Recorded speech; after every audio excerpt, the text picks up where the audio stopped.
9 अगस्त साल 1925 को क्रांतिकारियों ने काकोरी ट्रेन एक्शन को अंजाम दिया।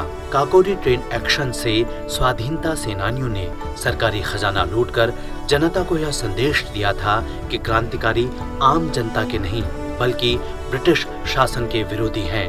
इस एक्शन में 4 क्रांतिवीरों को मृत्युदंड दिया गया। ये क्रांतिवीर थे राजेंद्र नाथ लाहिड़ी, रामप्रसाद बिस्मिल, अशफाक उल्लाह खां और रोशन सिंह। राजेंद्र नाथ लाहिड़ी को छोड़कर शेष तीनों को 19 दिसंबर को उत्तर प्रदेश के अलग अलग जेलों में फांसी दी गई। लेकिन भयवश अंग्रेजी हुकूमत ने राजेंद्र नाथ लाहिड़ी के उग्र स्वभाव को देखते हुए उन्हें 2 दिन पहले ही 17 दिसंबर को गोंडा कारागार में फांसी दी।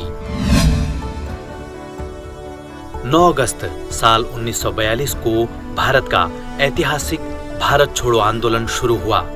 इसकी शुरुआत 8 अगस्त 1942 को हुई, जब अखिल भारतीय कांग्रेस समिति के बंबई अधिवेशन में भारत छोड़ो आंदोलन का प्रस्ताव पारित किया गया। यह आंदोलन पूरे देश में राष्ट्रपिता महात्मा गांधी के आह्वान पर शुरू हुआ। भारत की आजादी की लड़ाई के संबंध में इतिहास में 2 पड़ाव महत्वपूर्ण है। पहला 1857 का पहला स्वतंत्रता संग्राम और दूसरा 1942 का भारत छोड़ो आंदोलन, जो आजादी दिलाने की राह में एक मील का पत्थर बना। इस आंदोलन को अगस्त क्रांति के नाम से भी जाना जाता है।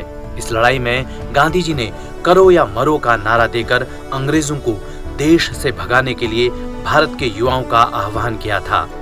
अगस्त क्रांति ने ब्रिटिश शासन की नींव को हिलाकर रख दिया और इसके कुछ ही सालों बाद आजादी का सपना सच हुआ।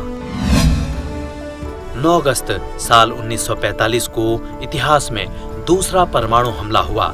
इससे पहले पहला परमाणु हमला 6 अगस्त वर्ष 1945 के दिन किया गया।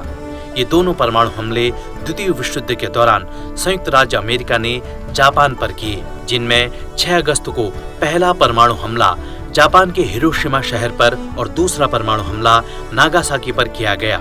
इन परमाणु हमलों में हजारों लोगों ने अपनी जान गंवाई। जो बच गए वो अपंगता का शिकार हो गए। हिरोशिमा पर गिराए गए परमाणु बम का नाम लिटिल बॉय था और वहीं नागासाकी पर गिराए गए परमाणु बम का नाम फैट मैन रखा गया।